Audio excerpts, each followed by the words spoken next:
नए तीवर के साथ आ रही है आपकी पसंदीदा मासिक पत्रिका दलित दस्तक।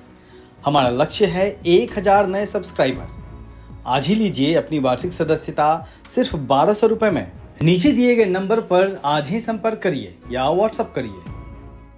दुनिया को समता, स्वतंत्रता, बंधुता, न्याय, प्रज्ञा, शील, करुणा और मैत्री के साथ साथ शांति व मानवता का संदेश देने वाले तथागत भगवान बुद्ध, संत गुरु रविदास जी, महर्षि वाल्मीकि जी, संत कबीर जी, गुरु नानक देव जी, ज्योतिबा फूले जी, सावित्रीबाई फूले जी, फातिमा शेख जी, साहू जी महाराज, नारायण गुरु जी, पेरियार रामास्वामी नायकर जी, डॉक्टर बाबा साहेब अम्बेडकर जी, महात्मा गांधी जी, पंडित जवाहरलाल नेहरू जी, सरदार पटेल जी, मौलाना आजाद जी, मान्यवर कांसीराम साहब के चरणों में कोटि कोटि नमन करते हुए आज सबसे पहले तो मैं आदरणीय राहुल गांधी जी का धन्यवाद करूंगा कि उन्होंने हमारे दलित समाज के वीर योद्धा, स्वतंत्रता सेनानी, अंग्रेजों की नाक में दम करने वाले वीरा पासी जी की प्रतिमा लगाकर हमारे गौरवशाली इतिहास का हमारे पूरे समाज को बोध कराया। इसके लिए मैं आदरणीय राहुल गांधी जी का धन्यवाद करता हूं। हमारे समाज में अनेकों वीरांगनाएं और वीर पैदा हुए। उदा देवी पासी जी, बिजली पासी जी भी हुए, अहिल्याबाई होलकर हुई, अवंतीबाई लोधी हुई, झलकारी बाई हुई। अनेकों वीर जवान और वीरांगनाएं हमारे समाज में, यहाँ तक कि फूलन देवी जी भी हुई। तो ऐसे अनेकों वीर लोग हमारे समाज में पैदा हुए, लेकिन अनफॉर्चुनेटली हमारे समाज के गौरवशाली इतिहास को, इतिहास लिखने वाले लोगों ने, जिनके हाथों में कलम थी, जिनका अधिकार शिक्षा के ऊपर केंद्रित था, जिन लोगों ने इतिहास लिखने का काम किया, कहीं ना कहीं उन्होंने बहुजन समाज के वीर जवानों व हमारी वीरांगनाओं के इतिहास को छुपाने का काम किया। लेकिन जमीन के सीने को चीरकर, सच को निकालकर जनता के सामने लाने का काम आज आदरणीय राहुल गांधी जी कर रहे हैं। और मैं समझता हूं कि हमारे देश में, पूरे देश के इतिहास को पढ़ने के बाद अगर हमें अपने समाज के इतिहास को समझना है तो पहले तो एक बात समझ लो, जो लोग या जो कौम अपने समाज का इतिहास नहीं जानती वो कभी इतिहास बना नहीं सकती। तो अगर हमें अपना इतिहास बनाना है तो पहले अपने महापुरुषों के इतिहास को पढ़ना होगा। आप समझिए कि हमारे हजारों साल की गुलामी का कारण क्या रहा।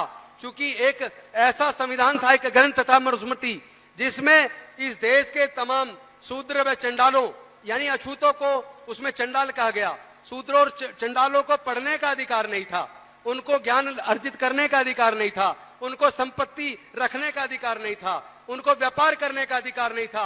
इसलिए हमारे समाज के, दलित समाज के लोग हजारों साल तक गुलाम रहे, शिक्षा से और ज्ञान से, व्यापार से वंचित रहे। लेकिन उसके बाद इस आंदोलन को ज्योतिबा फूले जी ने शुरू किया, सावित्रीबाई फूले जी ने शुरू किया, साहू जी महाराज ने 1902 में पहली बार अपने साम्राज्य के अंदर पहली बार रिजर्वेशन को 1902 में लागू करके हमारे लोगों के आगे बढ़ने का रास्ता खोला। और उसके बाद डॉक्टर बाबा साहेब अम्बेडकर जी ने अपने पूरे जीवन के संघर्ष से, अपने 5 में से 4 बच्चों को खोकर, अपनी जवान पत्नी माता रमाबाई को गंवाकर उन्होंने हमारे समाज को हजारों साल की गुलामी से न केवल आजादी दिलाई, बल्कि हमारे समाज के लोगों को रिजर्वेशन के माध्यम से पढ़ने लिखने का, नौकरी का, आगे बढ़ने का रास्ता बनाया। लेकिन सोच के देखो कि 6 दिसंबर 1956 को डॉक्टर बाबा साहेब अम्बेडकर जी महापरिनिर्वाण को प्राप्त हो गए। उसके बाद बाबा साहेब के काम को पूरे देश में आगे बढ़ाने का काम किसने किया?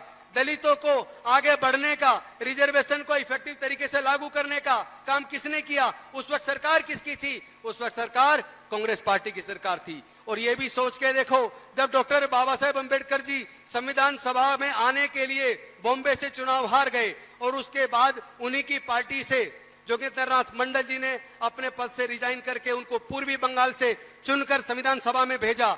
संविधान सभा की 18 समितियों में से 13 समिति के सदस्य डॉक्टर बाबा साहेब अम्बेडकर थे। वहां उन्होंने जो काम किया इतिहास में, ऐतिहासिक रूप से संविधान को बनाने में काम किया। लेकिन इसी बीच एक घटना घट गई कि भारत आजाद हुआ और वो क्षेत्र जहां से डॉक्टर बाबा साहेब अम्बेडकर चुनकर आए थे, वो क्षेत्र पाकिस्तान का हिस्सा बन गया, पाकिस्तान में चला गया और डॉक्टर बाबा साहेब अम्बेडकर जी की संविधान सभा से सदस्यता खत्म हो गई। लेकिन उसी क्षण कांग्रेस पार्टी के नेता आदरणीय पंडित जवाहरलाल नेहरू जी ने, महात्मा गांधी जी ने, सरदार पटेल जी ने और मौलाना आजाद जी ने यह सोचा कि आज जिस प्रकार भारत विविधताओं का देश है, भारत में अनेकों संस्कृतियां, अनेकों धर्म हैं, हजारों जातियां हैं, हजारों साल की गुलामी है, ऐसे में एक ऐसा संविधान लिखने वाला चाहिए जैसे डॉक्टर बाबा साहब अम्बेडकर जी ने 18 समितियों में से 13 समिति में रहते हुए संविधान निर्माण में जो योगदान दिया था, उनके मुकाबले का संविधान का ज्ञाता कोई था नहीं। वो लीगल ल्यूमिनरीज थे, पॉलिटिकल फिलोसफर थे, कॉन्स्टिट्यूशनल एक्सपर्ट थे।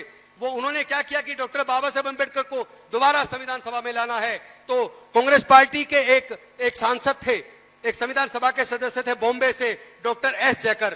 कांग्रेस पार्टी ने डॉक्टर एस जयकर को संविधान सभा से रिजाइन करवाया और वहां यह सुनिश्चित किया कांग्रेस पार्टी ने कि वहां से डॉक्टर बाबा साहब अम्बेडकर जी को निर्विरोध रूप से चुनकर संविधान सभा में लाना है, ताकि संविधान लिखने का सपना, इस पूरे विविधता भरे देश को एकजुट कर मजबूत राष्ट्र बनाने का सपना पूरा हो सके। और संविधान और अभी तभी महात्मा गांधी जी और नेहरू जी और पटेल जी के कार्य से, उनके दृढ़ संकल्प से डॉक्टर बाबा साहब अम्बेडकर संविधान सभा में पहुंचे। उन्होंने भारत को ऐसा संविधान दिया कि हमारे देश के करोड़ों करोड़ों दलितों को 3000 साल की गुलामी से आजादी दिलाकर आगे बढ़ने का रास्ता बनाया।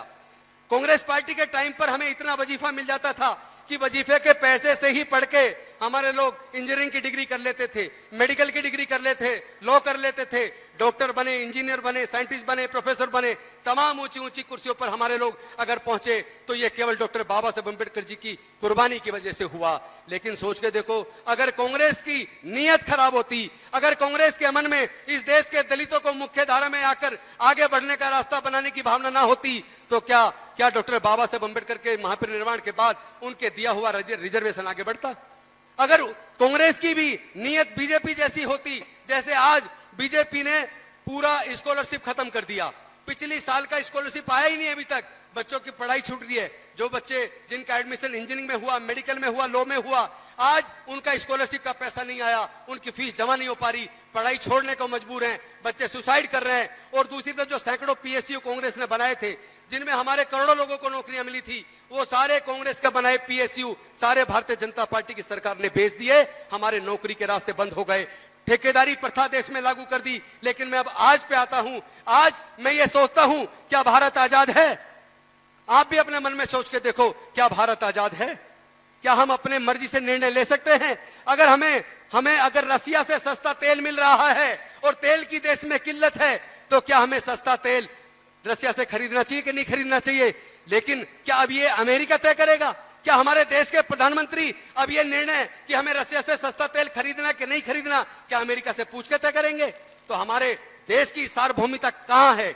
हमारी सोवरेनिटी कहां गई? हम क्या आजाद हैं कि नहीं है? आज हम अपनी मर्जी से सस्ता तेल रसिया से खरीद नहीं सकते, एक कंप्रोमाइज प्रधानमंत्री से और उम्मीद भी क्या की जा सकती है? और तो और नॉर्वे में बेइज्जती करा दी। एक पत्रकार सवाल पूछता है ह्यूमन राइट्स के ऊपर और सवाल का जवाब दिए बिना निकल जाते हैं। इस तरीके से देश को बार बार शर्मसार करने का काम इधर मोदी जी कर रहे हैं, भारतीय जनता पार्टी कर रही है। लेकिन ऐसे में एक आशा की किरण है, तो वो है जननायक न्याय योद्धा राहुल गांधी, जो आज बहुजनों की मजबूत आवाज बन के उभरे हैं। क्योंकि जितने बहुजन समाज के नेता हैं आज सामाजिक मुद्दों पे बोलते नहीं है, रात दिन बहन बेटियों की इज्जत लूटी जा रही है, हमारे युवाओं का कत्ल किया जा रहा है, हमारी बस्तियां जला दी जाती हैं, लेकिन कोई आवाज बहुजन समाज के नेताओं से देखने को नहीं मिलती। लेकिन एक आदरणीय राहुल गांधी है, जो संसद के अंदर भी, संसद के बाहर भी और तमाम तरह के उत्पीड़न के बावजूद 55 घंटे तक उनको इंटरोगेट किया गया, उसके बावजूद वो डरे नहीं। इस बहुजन समाज की सामाजिक न्याय की लड़ाई को आदरणीय राहुल गांधी जी लड़ रहे हैं।